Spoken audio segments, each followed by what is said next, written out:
I'm really excited to kick off with someone who, even though I haven't known for a long time, he's had a big impact in my life. I'm honored to have him as my first guest and share his stories with you. Please help me welcome my good friend, Tariq. Thank you so much for your kind words, bro. Thank you, G. I'm really excited for this. Yeah, so Finally, we're yeah, here. man, we're here. Yeah, we've been planning this for quite a while now. Yeah, we've been planning this Yeah. for quite a long time. Okay, cool. Let's jump right in this.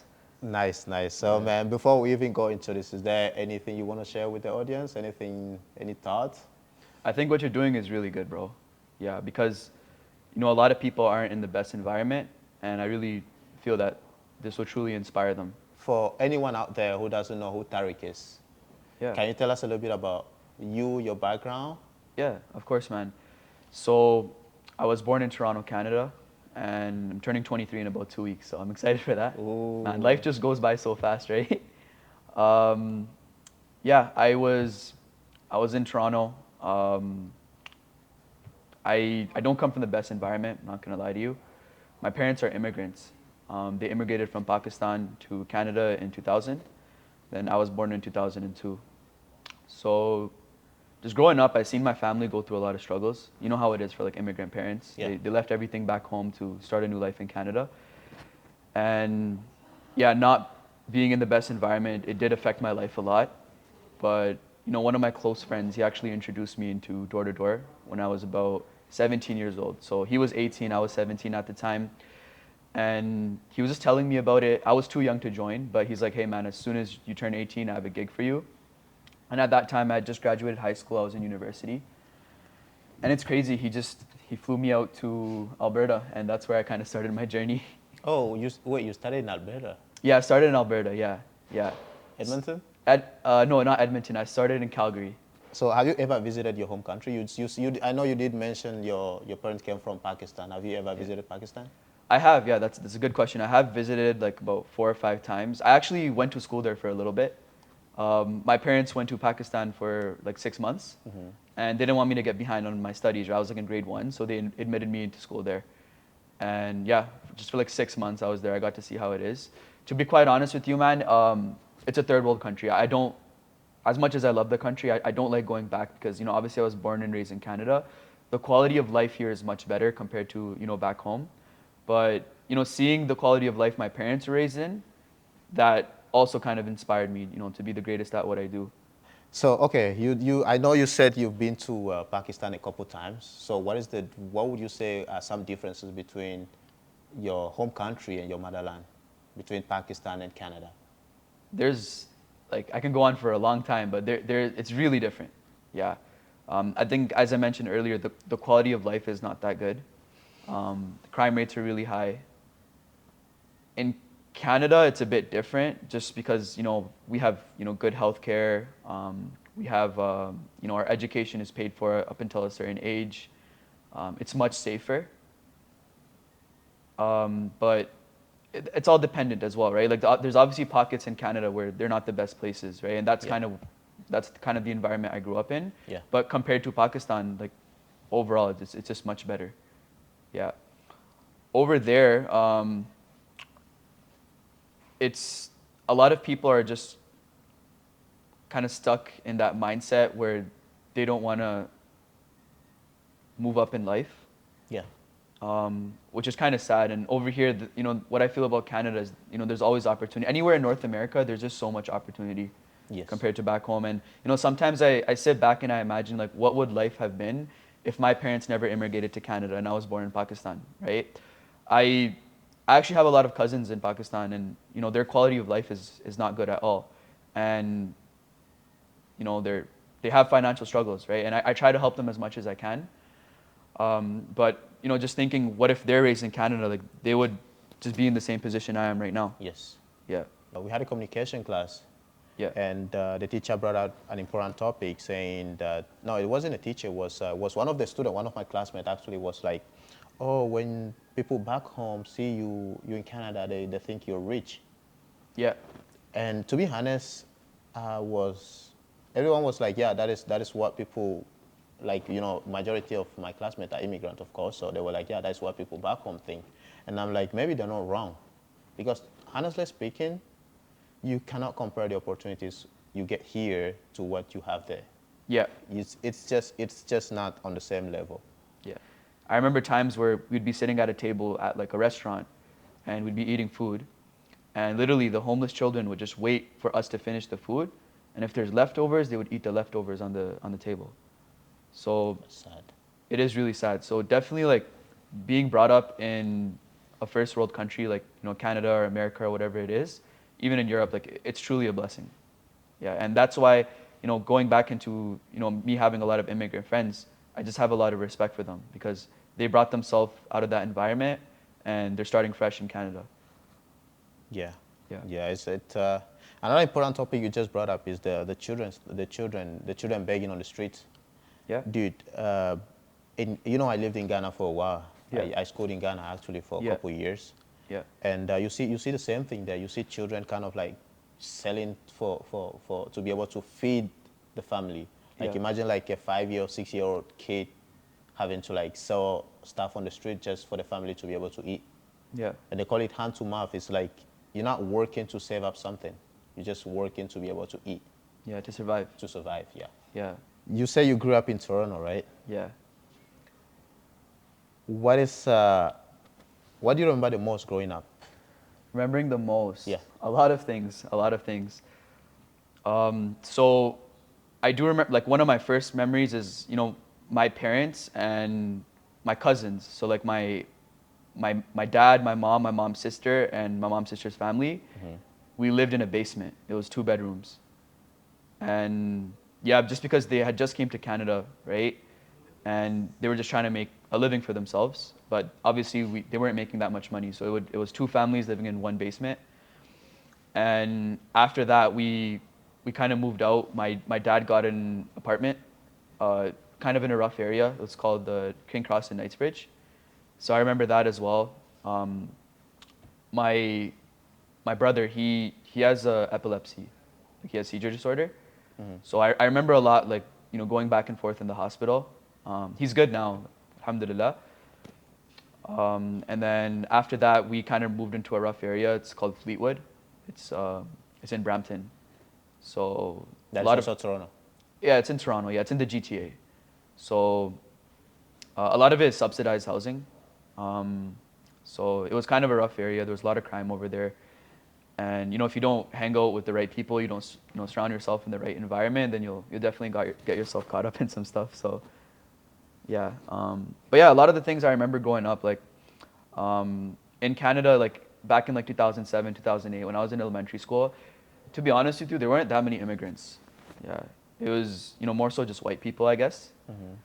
And me and like 4 or 5 people, we were like the couple of ethnic people. Oh, wow. Yeah. So growing up in Toronto, did you have a lot of friends? Yeah, I have a lot of friends. A lot of my close friends are still back there, and I have a lot of family over there. Nice. Yeah, so I guess I'm the only one out of my friends and my family that are in Alberta right now. I don't have any friends, any family here. Obviously, I found friends over here like yourself and Tahir and stuff like that. But yeah, Nice. I do have a lot of friends back in Toronto. Perfect. So this is going to be a hell of a question. So what was your wake up call? When did you realize that, man, I think my life depends on me and I got to do something? When did you realize that you gotta do something about your life? Yeah, that's a good question. This is actually going to get a bit personal, but I'm willing to do that. As I mentioned earlier, man, I wasn't brought up in the best environment. To be quite frank with you, a lot of the people I grew up with are no longer here, or they're in jail, or they're in prison, or whatever it is. And a big wake-up call for me was like, I lost someone really close to me when I was like about 16 years old. And I lost them to murder. And this was like one of my closest friends at the time. And, he wasn't obviously going down the best path, neither was I. And, me, I was kind of trying to shift away from the path that I was in. And I was trying to get him out of that path as well. But, things happen. And, I still feel a lot of guilt. Yeah. Because I felt like maybe something that I could have done personally, I could have changed it, but over time I just came to realize everything just happens by the will of God. Yes. You know, religion is very important to me, and yeah, it's kind of what it is. That was probably my biggest wake up call, as well as this is also going to get a bit more personal. You know, growing up, I wasn't doing the best things, which I still feel guilty about this day. I spent a lot of my, you know, adolescent years and teenage years just in and out of juvenile detention, which you probably don't even know about. Mm-hmm. But yeah, just like one thing was my mom and dad. You know, like they brought me from a third world country, and they brought me here to have a good life. And something that I was realizing is I wasn't doing what they brought me here for. You know, so you know, seeing my parents just go through the struggle of seeing me not be where they want me to be was definitely a wake up call to me, and as well as like just seeing my surroundings, like people that I was really close with, you know, go to, you know, jail or go to prison or, you know, pass away, or, you know, that really did have a big impact on me in my life, and that was probably my biggest wake up call. Yeah. Perfect. Yeah, that is it's really important. Like you get to a turning point where you kind of like question yourself, like, what am I doing in life? Like, is this what a 17 or the 12-year-old me would be proud of? Yeah. Yeah, and to be honest, yeah, I can relate to that. I mean, I've never been to juvenile detention or anything, but Yeah. I mean, we don't have that back home either. Yeah. It's just Yeah. seeing the people around you, the people you surround yourself with, get into stuff you never imagined they would get into, Yeah. like become what they actually laughed at. And that's kind of where the point it got to, where like I love the people that I grew up with, but it comes to a certain point where you actually have to, you know, distance yourself from them to create a better environment to yourself, right? I know me and a couple of my coworkers talk about this a lot. It's like the level method. Yeah. So like, let's say you're at level 4, right? And your friend or whatever is at level 2, right? The only way for you guys to be at the same level is they come up to your level, otherwise you have to drop down to their level, right? Yes. And it just comes to that point where as much as you can help them, if they're not willing to level up with you, you got to leave them behind, and it's for your own best interest. Yes. Yeah, like, don't get me wrong, I still love the people that I grew up with, but I definitely had to distance myself to create a better environment for myself and my future. I actually have one guy I grew up with. He's serving a 10-year sentence right now in prison. Obviously, I'm not going to say his name and, you know, say what he did, but, you know, I'm over here and I'm creating something for myself, and I just look back at him like he's rotting in prison, right? And I tried to help him as much as I can, but it would go through one year, it would come out the other. So, you know, obviously I still feel bad. I've never reached out to him, honestly, but, you know, I truly hope that he also turns things around in his life. And, you know, me and him we're spending so much time together, like every single day. And, you know, what I think about is, what if I got caught up in all that stuff? I wouldn't be here where I am today. Yes. So That makes me go back. That makes me kind of like reflect back on one of my guys who's actually in jail right now too. yeah, And I would say he was if not the closest, one of the closest to me. yeah, And we talk every day. Like he was a close friend. He was a close friend of mine. yeah, And just seeing him like being in jail right now, it's kind of like, okay, I could also be there. Like, I'm not different from him. yeah, It's just life just separated us based on the decisions we made for ourselves. You yeah. know what I mean? I feel like a lot of people go through things like that, and it definitely changes them for the good, right? You need to go through the dirt to get to the gold. So, you know, it's definitely a big thing. A lot of people that I haven't seen for a long time, let's say someone from high school, I see them like 5 or 6 years later, they'll be like, Tariq, you changed, man. And at first I couldn't see it, but definitely like, I sometimes get imposter syndrome. Like, I'm just like, this is where I was before and here I am now, and it's just so crazy. It literally just feels like Feels like I'm in a show and season 1 ended and I'm in season 2, season 3, season 4. Bro, that's insane because Yeah. this is literally what I used to talk with Tahir back last Yeah. summer. That is a big one. Change. Change Yeah. is a big one. Yeah. I think a lot of people are scared of change, Yeah. but there is not progress without change. There's no progress without change. So in order Exactly. for you to experience progress, you need change in your life. Yeah. And it's also really important in the industry we're in, right? In door to door. There's always things that are going to change, things are going to happen, but Yes. it's about how quickly you adapt to the change.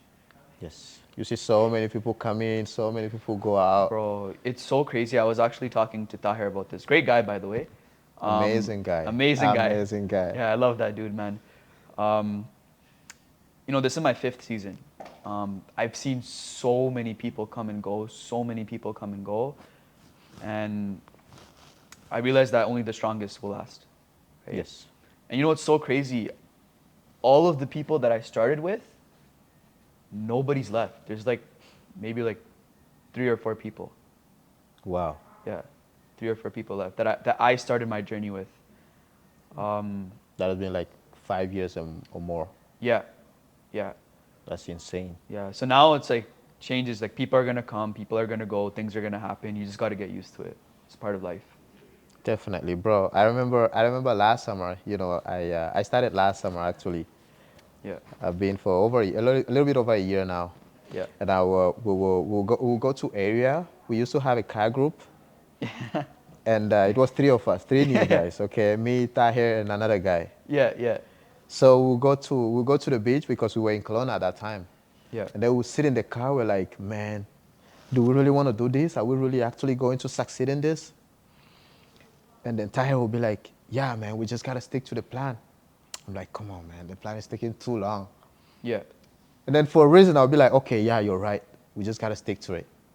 yeah, And then with time, you realize actually, yes, it gets better. It gets easy. I mean, it doesn't get easier, but you get stronger. yeah, Nothing gets easier. It's yeah, always where it is. yeah, Everything will remain the same. yeah, The change has to come within you. yeah, I strongly believe in that. yeah. No, definitely, I agree with you. You started about like last year, right? Yeah, last Yeah. year. How was it for you? Just like It was just the hard. experience. It was hard. It was hard. I came uh, I came from flipping burgers to doing door to door. Yeah. Yeah, that was a big turnout point in my life, and I think I would say the biggest thing that made me stick to this was just like I had nothing behind. I'm not from here. I just immigrated here because I need to go to school, right? Your back was And against the wall. my back was literally against the wall. Yeah. So I left Vancouver. I moved out of the house, the room I was renting, and I'm like, okay, I gotta make this work. If I don't, I'm done, Yeah. right? Yeah. So yeah, that was a big thing for me. I don't know for you. What actually? How was your beginning? How was the beginning in Oh door to door? man, that's actually so funny. So I was actually working at Freshco. I don't know if you know where Freshco is or what Freshco is. No, I don't. It's a grocery store. Oh, Yeah, it's a grocery like store. just like Walmart. Yeah, it's like a grocery store, like no Okay. frills. Yeah. Crazy thing is I used to be a buggy boy. You know what a buggy boy is? Nah, what is that? So you know the carts that are outside, Yeah. the shopping carts. Yeah. I used to push those. And Oh, then yeah, yeah. Okay, okay, okay. yeah, So those are baggy boys. yeah, those are called buggy boys. Well, in Toronto at least. And it was tough, man. It was really tough. I'm not the best at labor work, so they never really brought me inside. They're just like, you're gonna stay the buggy boy, and I always wanted to work inside because it's much easier than pushing buggies, but Yeah. I would always mess something up. How long did you work there for? I worked there for a year and a half. Yeah, my first ever job was actually a pizzeria, my uncle's pizzeria. I was getting paid $7 an hour. $7. $7 an hour. Yeah, it was like under the counter. So obviously, like it wasn't minimum wage. It was just cash, $7 an hour. And yeah, man, it was okay. Like it was my uncle, so it was a bit more lenient. But then I wanted to get paid more, so one of my friends brought me into Freshco, and it was really tough, man, because I was working like 5-6 days a week. I was in university at the time, and I was, in Walmart they have like that machine where you can push the buggies Yeah. for you. In Freshco, I had to actually do the work. Like I had to actually get like 10 or Like 11 physically. buggies physically and push them, into the store. And I remember, bro, like I would wake up some mornings. I had like a shift at like 8 a.m. and I would literally cry. Like seriously, I would wake up in the Yeah. morning and I would cry because I don't want to do it. I literally don't want to do it. And at that time, my friend was working door to door and he was telling me about the gig, but um, I was too young, so I couldn't just jump on board. But man, it was hectic. I also remember there was this one girl from my high school. This is actually kind of a sad story. While I was pushing buggies, she took a video of me. She took a video of me while I No was pushing. way. Yeah, bro. She took a video of me and she posted it on her like Snapchat story. And she's like, "Bro, this guy's a bum. He's pushing buggies and stuff." And I was like, So "Damn." what was your reaction? My reaction, I was pretty like, I felt like shit. Obviously, like it wasn't the best feeling. Pretty shitty thing for a person to do. Yeah. Like at least I'm trying to make money. You know what I mean? But yeah, it was tough, man. Like it was really hard labor. I remember people would see me pushing buggies in like 30 degrees, 28 degrees, and even in the winter, like the dead cold of winter, and they would give me tips. Wow. Like just in the parking lot, guy would come, toss me a $5 bill. And what I was also allowed to do is the change that was left in the buggies, I was allowed to keep the change as well. So I would collect that. Wow. But yeah, that's the first job I started working. And yeah, my friend told me about the gig, and I had to convince my parents for a really long time, like, hey, my friend has this job that he's Opportunity, telling me yeah. to do. He's making $10,000 a month. Yes. They did not believe me whatsoever. They're like, there's no way you can make $10,000 doing door to door. And I invited him over to my house. His name is Osman, actually. He's one of my closest friends. He invited me. I invited him over to my house. Yeah. And he's already good with my parents. Like we're kind of like family friends, and he kind of just sold them on it. He told them like, hey, like this is what we're doing, and my parents like really like, you can make that much money. He's like, yeah, I made $10,000 my first month, and they're like, damn. So after convincing my parents, finally, I took my flight out to Alberta with $300 in my bank account. Wow. Yeah. Wow. So I had $300 in my bank account. And what's so funny is I borrowed $200 more from my dad. So I had So $500. making 500. I had $500 in my bank account. And I flew out to Alberta, and as soon as I landed, I was 18 at the time. It was so overwhelming. Like talking about change, I was not ready for change. I was literally not ready for change. And it was tough, man. It's was it's tough. always hard. It's always hard, especially when you're moving away from home, right? Yeah. From the people you feel warm, your parents, of Yeah. course. It's hard, and then you get into like a new kind of like new industry. Industry environment. Yes, so it's I think it's the hardest, if not. Yeah. Because the moment you get into it, you're like, okay, I need to just constantly adapt to change. Then it's kind of like, yes, it's not going to be easy, but it's easier than the first time. Yeah, yeah, and it was definitely a good change because like what I noticed is that when I was back home, I was just chilling with people that were smoking weed all day, didn't really have anything going for them. A lot of them were just like selling drugs, didn't really have a proper job, and I literally went from that environment to shifting into an environment where everyone's just about making money, improving Everyone have themselves. goals. Everyone wants Yeah. to like be. Yes, Yeah, yes. and I'm like, there's people actually out there like this. That's crazy. I did not know there was people like that. That's so insane because I remember when I got to Kelowna, I had to secure my spot at McDonald's. Yeah. So I was like, oh, I will be back because, dude, you never know, right? Yeah. So we went to Kelowna, and before the summer even ended, I had to go back to Vancouver to kind of tell her I'm not coming back. Yeah. That is literally what happened. Yeah. So I went back and I sat down with her. I'm like, yeah, I'm not coming back. Yeah. She's like, oh, are you serious? I'm like, yeah, I'm not coming back. So you can definitely relate to what it's like shifting from like an hourly job to just commission only and I 100%. Yeah. I can't relate from being a child that doesn't have to work or doesn't need to work to eat. Because to be honest, growing up, I 100% dependent on my mom. yeah. Like my mom is the one person that has always been there for me. Yeah. right? And she's not the richest, Yeah. but she's kind of like a hustler, right? Yeah. So you live around this type of person, and you grow that mindset. I don't know how she, because I think for her it was even harder, you know, because she didn't really have people that had that mindset around her. She Yeah. had to get it from somewhere. I don't know where, but that is what I grew up with, and I'm like, okay, I need to provide for myself. It got to a point where I'm like, yes, I need to start providing for myself.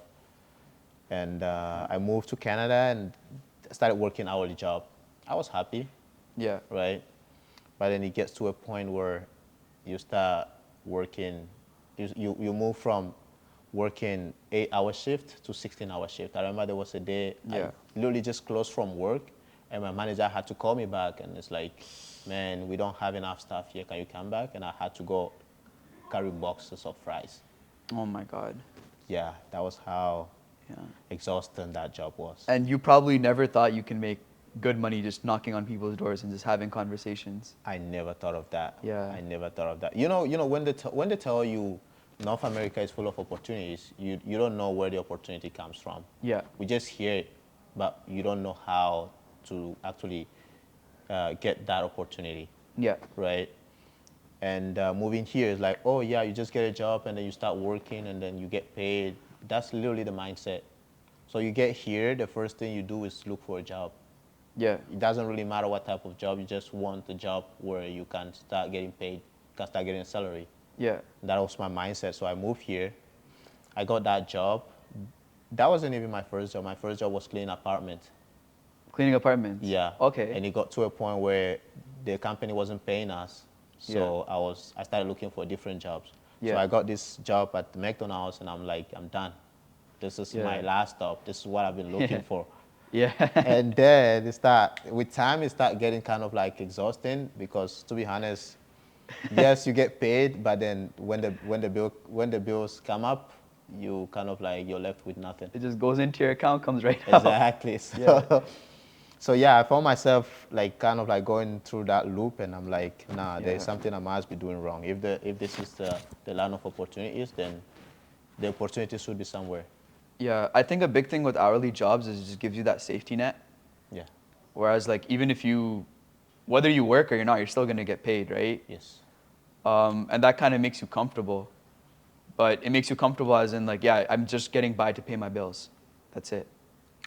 And with door to door, it's so much different because you're literally, you decide what you make. Yeah. And it's so crazy because I still try to put some of my friends on back home, but they're stuck in that mindset where like, hey, there's no way I'm gonna make this much money knocking doors. Like, Yeah. nobody will believe it until you show them the pay stubs, and even if you do show them the pay stubs, they're still not gonna believe it. Yeah, that's the thing. I don't think it's for everybody. It's I don't want to definitely say it. Like sometimes I sit down and I'm like, everything is possible. Yeah, Everything is absolutely possible, yeah, bro. I had to learn English. English is not even my first language. I had to learn it. It's Yeah. not my second language. yeah, yeah, Most people in my country don't even, they speak Pidgin, which is like broken English, but it's like someone who speaks good English wouldn't understand what they say, or you wouldn't understand what the person is trying to tell you. yeah, So you move into an Anglophone country, an English-speaking country, yeah, and you have to start doing door-to-door, which is like you need to talk to people. yeah, Like who would have told me like years ago, like that's what you'll be doing and that's what can actually make you make this much money. yeah, So it's insane, it's crazy. yeah, But then you get here and you see people that actually speak the language, like Yeah. really good at English. Yeah. I kid you not, when I got into door-to-doors, my English was worse than this. yeah, Worse than this. Whenever I spoke with Tahir, he had to tell me, bro, what are you saying? yeah, Like I had to repeat myself. I don't know if you know Nils, but Yeah. With Nils it was crazy. Every time I tried telling Nils something, he had to come closer to me, or I had to go closer to him, Yeah. just for him to be able to understand what I'm trying to say. So you get into this and you're like, this is the point. This is what I've got myself into. I need to improve. yeah, There's Yeah. no going back. Then there is nothing. You can't look back. Yeah. So that is really, it's important that you talked about comfort, because comfort is I think it's your biggest enemy. yeah, it is. Comfort is your biggest enemy. To succeed, you definitely need to get out your comfort zone. Yes. Yeah. whether you like it or not, it has to happen. It has to happen. Yeah. In one way or the other, it has to happen. If you ever find yourself comfortable, you're doing something wrong. Yeah. And I guess that's the difference between people that make it work and people that don't make it work, right? Yeah. Um, as you said, like it's not for everybody. And the people that aren't willing to get out their comfort zone, go out there and knock the doors, talk to the prospects, it's not going to work out for them. But people that are there, because let's be honest, man, for anyone starting out, just having a conversation with a random person and trying to sell them on something is so uncomfortable when you first start out. But truly to succeed, you need to face that sense of uncomfortability. Yeah. Yeah. It even sounds impossible. I remember telling, I think, my uncle this, and it's like, you go to someone's house and sell them? Yeah. Ask me, what are you saying? Like, Yeah. what do you tell them? Yeah. It sounds impossible, but it is the discomfort that brings growth. Yeah. A lot of people look down on door to door. Yes. A lot of people look down on it. It's like you tell them about it and they're just like, ew, you do door to door? Like, what the heck? And I had a lot of family members that did, like, they said the same thing. Like, just how your uncle said, like, I remember telling my uncle about it and he's just like, there's no way people actually, like, buy from the door. Yeah. And even when I tell, like, people and, like, you know, now I'm in a relationship, but before when I wasn't in a relationship, I would be scared to tell a girl that I'm doing door to door.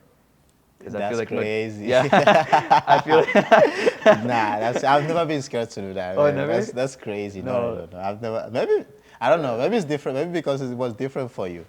Yeah. Nah, I've never been scared to. Yeah. But to be successful, you need to do what 99% of people are not willing to do, right? Quite frankly, nobody is willing to go out there and knock doors and try to sell a service to people. They'd rather work an hourly job and, you know, And get bossed around. Yeah, just secure that that's $15 an hour. Yeah. And, you know, with over here, you eat what you kill.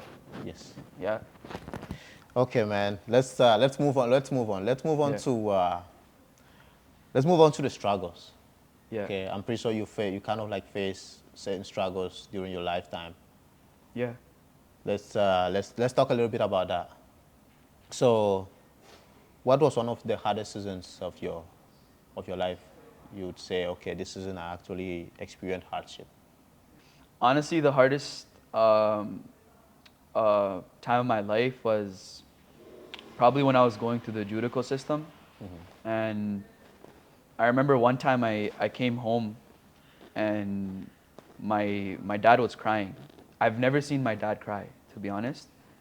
And my dad was crying and he's like, I brought you here from a third world country to give you a better life. And he was crying about you. He was crying about me. Yeah, because he had to pay all like these lawyer fees and stuff like that. Yeah. And he was crying because he's like, I don't know how I'm gonna afford it. He's like, I literally don't know how I'm gonna afford me getting you out of the situation that you're in and getting myself out of the situation that I'm in. And I was still pretty young at that time, but it was kind of just like a canon event in my mind. Something snapped, and I'm like, damn, I really got to make a change in my life. Yeah. Absolutely. Yeah, because you know how, like, especially with immigrant parents, like, you know how dads are, like, they'll never show you their emotion, right? Yes. And if you see your dad crying, that's something serious. It means you touch rock bottom. It means you reach the highest level of getting him frustrated. Yeah, definitely. And it was also just like accepting the fact that I had to leave the environment that I was in at that current time to better myself and make a living for myself. Honestly, there's a lot of things that was hard, but I think the biggest thing was just seeing my dad in that situation. Talking about struggles, man. Everyone goes through struggles. Everyone goes through hard times, which is a good thing. To be honest, right now, whenever I go through hard times, I feel like, I'm experiencing growth. The only hard times I have now is when I'm growing through something. You know what I mean? Yeah. So I'm pretty sure you experience hard times too. Yeah. So who do you go to? Who is that one person who, whenever you feel kind of down, you can vent to and be like, yes, I know this person is here for me, and I can run to them whenever I feel down. Yeah.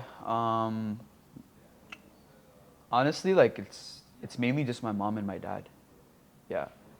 Um, I kind of feel guilty about this sometimes, but me being out here on the road just working, I don't get as much as time to talk to them. And when I do have, like, I'm facing like a personal issue and I need someone to talk to, like the two people in my life are actually, no, it's my brothers too, I'd say. Like I have two older brothers, and anytime I'm going through something, I've definitely vented to them, and they help me out a lot. Nice. Yeah. Yeah, Yeah. because the reason why I ask that is because I feel like everyone needs that one or two people in their lives where when things get tough, they know 100% they can vent to them. Yeah. And it helped me a lot. I mean, it's always helped me during my entire life because I Yeah. remember back when I joined Door to Door, Yeah. I don't really have anyone around me, Mm-hmm.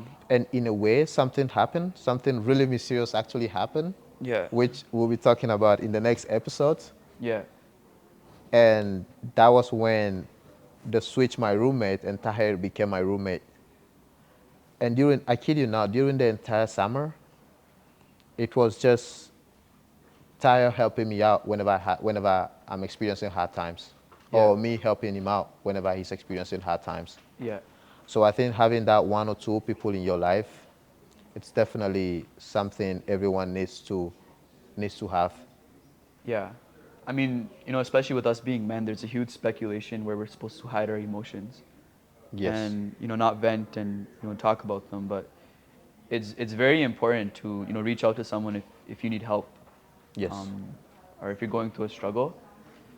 Um, but yeah, there's a lot of controversy about that. And I do feel as if you are going through something mentally, whatever it is, you should definitely reach out to, people that care about you and, people that you love and they love you back. I agree. Yeah. I agree. Yeah. So what helped you push through? Yeah. So this is, if I haven't mentioned already, it's my 5th season in Door to Door. A lot of experiences, man. A lot of experiences. I'll tell you kind of a story about my first day knocking doors. Um, my friend And that that was in Calgary. this was in yeah, this was in Calgary. Okay. Yeah. So my my friend, my first day knocking, he took me out shadowing for just one day, and then the day after that, he was like, "Okay, just start knocking." And he just, I pull up to area. He gives me a slick Mm-hmm. of the product that we're selling. He puts it in my hand. He's like, "Get out the car." Did you have iPads by then? No, we didn't have iPads. Just a slick in my phone. Damn. Yeah. Um, and I'm just like, "What do you mean? Just what do I do?" He's like, "Just figure it out. Figure it out." And I had another coworker alongside with me. He's like, "You guys both knock together, buddy knock, and try to get a sale." Yes. So after like the first 3 or 4 doors, bro, we got completely shit on. Did not know my pitch. Did not know anything about what we're selling. But I had the mentality of I just got to keep going until I get a sale, right? And the person that I was knocking with, he did not have that mentality. I think after the first 4 or 5 doors, he was like, "This is so shit. I don't want to do this." Like, he was blaming everything but himself. I'm like, "Bro, it's our first day. Like, we don't know anything. Like, this is gonna happen." And half the day went by, and he quit. Like, he just like, "Okay, I'm done for the day." I kept going. I kept going. I kept going. I kept going. Came across this one dude. One dude, he opens the door. He's like, "Yeah, sure, I'll buy it." Yeah. First day. Yeah, first day. He's like, "Yeah, sure, I'll buy it." I'm like, "Okay, cool." I call my manager, my boy, or whatever who it is, and he just rushes and he helps me close the deal because that's how it kind of goes, right? Like, your first deal, your manager will close it for you. Yeah. And what's so crazy is that it ended up working out for me the rest of the summer, but the person that was working alongside with me, it didn't end up working out for him. He's nowhere to be found. He's not here anymore, right? He's not working with us. I don't know what he does now. Obviously not going to mention his name, but I definitely believe that if he just stuck with the mindset that I had, Yeah. he would definitely make it work out. So that's what I kind of see, and especially reps that I'm onboarding as well, is like I'll see myself in a rep or I'll see that guy in a rep. right? And the one that relates to that guy, he's like that dude that I was talking about right now. It's not Ends gonna end up up, quitting. yeah, he's gonna end up quitting, right? Yeah. But when I see myself in someone, I'm like, it's really gonna work out. Because imagine he just kept knocking with me for the rest of the day, he probably would have ended up selling, and if he didn't Yes. end up selling that day, he would have ended up selling the next day, Absolutely. right? But just out of 4 or 5 doors, he quit. Like he's just like, this is not for me. And that is actually what a lot of people kind of like don't really understand. It's not you figuring it out like instantly. Yeah, It's just you being able to endure the pain. yeah, And that's why mindset plays a crucial role. yeah. Like if your mindset is not quitting mentality type of mindset, then I don't think you can achieve anything in life. I think I think the first thing in sales is your mindset. Like before Yes. sales training, before closing and all Yes. that stuff, your mindset has to be thick. You have to have a really really good mindset, and that includes with just like dealing with rejection, right? I agree. So okay, so for you, what do you think someone can do to have that mindset? Because to be honest, I've been surrounded by really strong people as well, especially last summer. Like Yeah, considering it's been my first year, yeah, I was surrounded by really experienced people as well. yeah, People that not just in sales, but people that actually also kind of like taught me a lot in real life, how to make decisions, yeah, how to handle stuff generally. yeah, One of them, of course, being Mustafa. Pretty sure yeah, you know Mustafa. yeah. I know him. Yeah, I learned a lot from that guy. yeah, I learned a lot from Amjad as well. So with this, you surround yourself with these people, and you realize that yes, they have problems going on, but yeah. they don't let the problems get to them. Get to them. Yeah. So what do you think, for most people out there, what do you think someone can do to build the mindset of not quitting? Yeah. I think it's reflecting on your why. Like nobody's just doing door to door for fun, right? Obviously it's not it doesn't sound appealing, right? But there's a reason you're doing it. And even for me being the fifth summer, there's still times where I feel like hey, what if I don't make this work out, right? Yeah. That's when I kind of reflect on my why. And I have my whys written down of why I'm doing this, and I just read that every morning, and that's what keeps me going. And even if I'm having like a shitty day, I just reflect on my why. Um, and I think for me, like I have three main whys. Number one is just retiring my parents, my mom and my dad, because they're the most like important people to me in my entire life. Yeah. My second would be just to be the greatest at what I do. Right? I want to be the best. Like I'm going in with like that Kobe mindset where, for me, it's not about the money anymore. That already came. The money's there, right? But now it's just being the best at what I do, being the best sales rep. And then number three would just be, starting my journey in philanthropy. Because growing up, I've seen a lot of issues in this world, Yeah. and I've been through a lot of struggles myself. And one thing I really want to do is just solve all those problems. Honestly, I don't even care about being wealthy. I want to be wealthy, and then I want to give all my wealth away. That's what I want to do. But definitely, like, what keeps me going is my whys. Like, why am I really doing this? Why am Yeah. I in this journey? Why am I waking up every morning knocking on people's doors, even when I don't feel like it? And I just listed out three reasons. Yeah. That's what keeps Why? me. So let's shift a little bit from that. You did talk about you did talk about your past. You did talk about you growing up.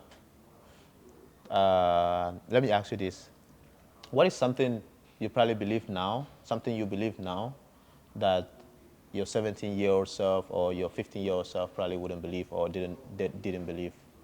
That work ethic beats talent.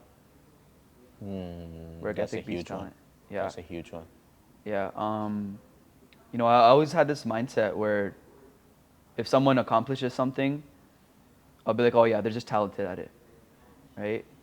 But I never looked at it the way as like they put in the work as well, right? Um, you can get the best sales rep in the world. You can send him on the field. But a person that is not as good at sales, but he outworks him, will end up doing better than him. Yes. Right? And for me, bro, I'm not gonna lie to you. Like, I'm not the smartest person in the world. But one thing that I can say about myself and that others say about me is, I don't let anyone outwork me. Yeah, I don't let anyone outwork me. So, I think one limiting belief I had is just that you can work as hard as you can, right? But if you don't have the talent, it's not gonna work out for you. Um, but now especially in this journey and door to door, what I believe is like, if I can make this work out, I can do anything. Yeah. If you can simply just knock on someone's door, right? Leverage your personality to get them to buy a service from you. Yes. You can do anything. Literally, You can literally do and that anything. is one advantage I actually got doing this. Doing door to door, you kind of like it gets you into the mind where you start believing anything is possible Yeah. because you get to that point where after someone telling you no, no, no several times, Yeah. at the end of the day, they end up buying what you're selling, Yeah. and them even liking you. Like I've got days where after a sale, I ask myself, how did I do this? How did I pull this off? Yeah. Seriously. Yeah. And I'm like, this person literally told me I don't want this, right? Mm. Not that they don't want it, they just don't know they need it. Yeah. So for you to get into that and then show them how it actually brings value to them, and them ending up actually liking it and liking you at the same time, Yeah. it gets you to that point where you think everything is possible and you can do anything, Yeah. and you start to understand yourself more. Like, Yeah. oh, I can actually, if I can do this, I can actually do a lot more. Yeah. For me, back when I was younger, $10,000 was a lot to me. It was a lot of money. And people, like, I had friends back home showing me, you can make $10,000 by doing something illegal. Yeah. You know what I mean? Little did I know that you can make $10,000 doing something legal, doing something honest. You know what I Helping mean? people. Helping people, yeah. Um, so yeah, that's something that I didn't believe back then, but I believe now as well. Is So talking about emotions, bro, how do you handle your emotions? how do I handle my emotions? Yeah. Definitely like not running away from them. You know what I mean? I feel like a lot of people, they have certain emotions and they use things to, run away from the emotions. But one thing I learned, a really long time ago is that you can't run from your emotions. You just got to deal with them, let them pass through. Emotions, I feel like, are like a cloud in your Yeah. head. And as you know, with clouds, they pass. Like with storms, they pass and the sunlight comes. So one thing I've learned with dealing with emotions is just, you know, face them and then just let them pass. Let them pass. Definitely, definitely. I Yeah. think, I think that is a huge point you just touched, because most people feel like they need to run from the emotions, just like we were talking earlier about men not crying. Yeah. I think sometimes if you need to cry, just let it out. Sometimes if you need help, just seek for help. Yeah. Sometimes if you need to humble yourself, just do that. Yeah. Because I think when we talk about emotions, ego I think ego takes, I think, if not 50%, takes about that. Yeah. And ego is it's your biggest enemy. It is. Ego is your biggest enemy. Your ego is your biggest enemy. I completely believe that. Yeah. Bro, I've been into situations where I know I can learn from this guy, but my ego wouldn't let me. Mm. And then I look back, I'm like, I messed up. I Yeah. should have learned from this person. Yeah. I've actually been through the exact same thing. And you really got to learn to kill your ego. Yes. Yeah, especially with door to door, like you have to kill it because when you go out there your first day you're knocking, you're going to Yes. you're going to get shit on. You're Right? definitely gonna But get shot. if you simply just kill your ego, you're going to go a long way. A really long way. You will go a long way. Another thing I wanted to touch on is just like having an emotional balance, like just balancing it out. Like for example, if you have a really really good day, Yeah. right? Don't get too high, right? Don't think too fully of yourself, right? And if you have a really bad day, where you just bageled the whole entire day, don't ponder on it too much. Reflect for a little bit, yeah. Reflect on what you did wrong, how it could have went better, but don't get too low. So when you're high, don't get too high. When you're low, don't get too low. So you should just make sure you stay in that balance. Stay in the balance. Yeah. Whether you sell 10 accounts or 15 accounts in a day, don't get too high. And when you sell 0 accounts, don't get too low. Yeah. You got to find a balance in between both. Yeah, man, we've been here for a while now. Let's wrap this up. So, if someone listening to you right now, kind of like sits in front of you, what advice would you give to them?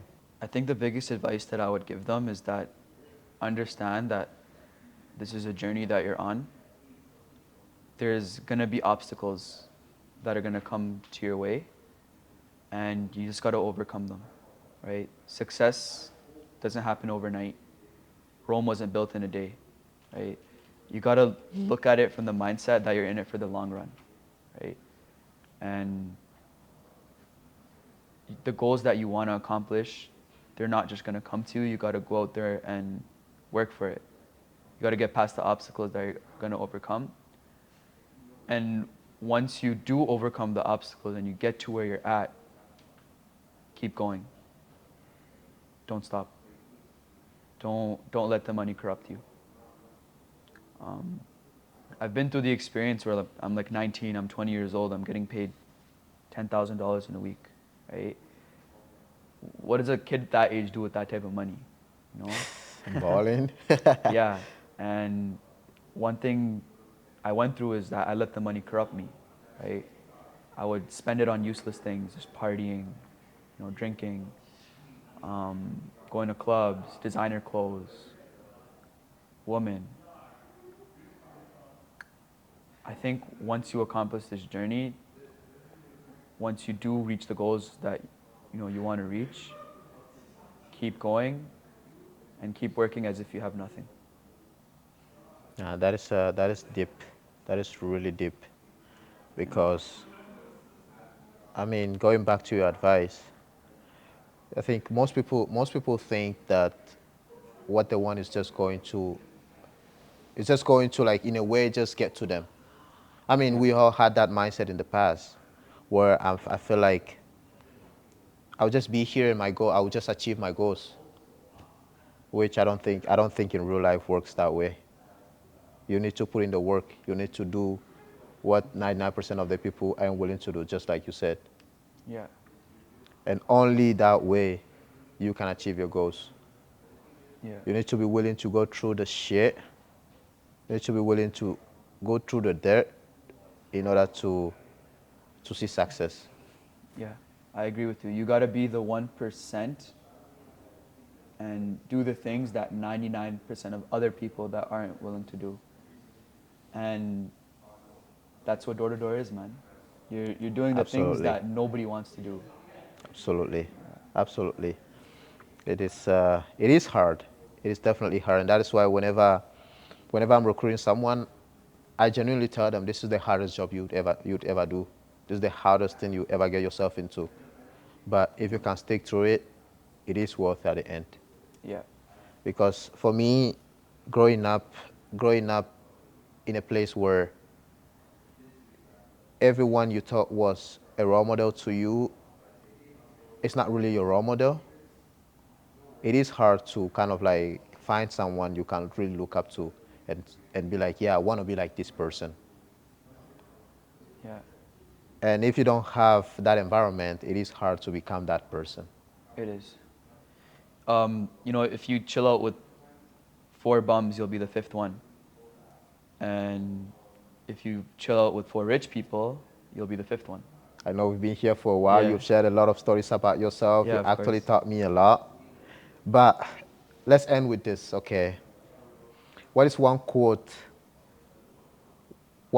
you could think of that actually keeps you going, or that one quote you would tell to your younger self if you had a chance to speak to, let's say you're 17, you're 12-year-old right now? It's not a matter of if, it's a matter of when. Simple as that. Simple as that. It's not a matter of if, it's a matter of when. Yeah. So just got to keep believing. Yeah. I got that. It's not about if you're going to do it. You're going to do it. It's about when you're going to do it and how you're going to do it. So you just got to start. You just got to chest out, chin up, keep going. Man, I appreciate you so Yeah, much. of course, man. Man, Yeah. 23-year-old with all this wisdom, all this knowledge, it's crazy. Appreciate And that, honestly, I'm really glad I actually I got close to you. I couldn't let that slide. Of course. I need to learn from people like you. I need to keep surrounding myself by your kinds of people. Yeah, I of appreciate you being Yeah, man. here, man. Thank you so much for having me on, your podcast, and I'm really excited to see where this journey goes for you. Thank you, man. Yeah, it's gonna Thank be you. it's gonna be great. It's going to be great. Yeah. It's going to be great. Definitely going It to be is. great. Yeah. Anyways, I don't know. This is your camera. This is your camera. So, do you have any words for anyone watching this out there? Stand up with your chest out and your chin up. Simple as that. Simple as that. Come on, man. I gotta tap you Yeah, up, my man. brother, Thank you bro. so much. Thank you so man. much for having me, bro. It was a pleasure, bro. Yeah, you as well, bro.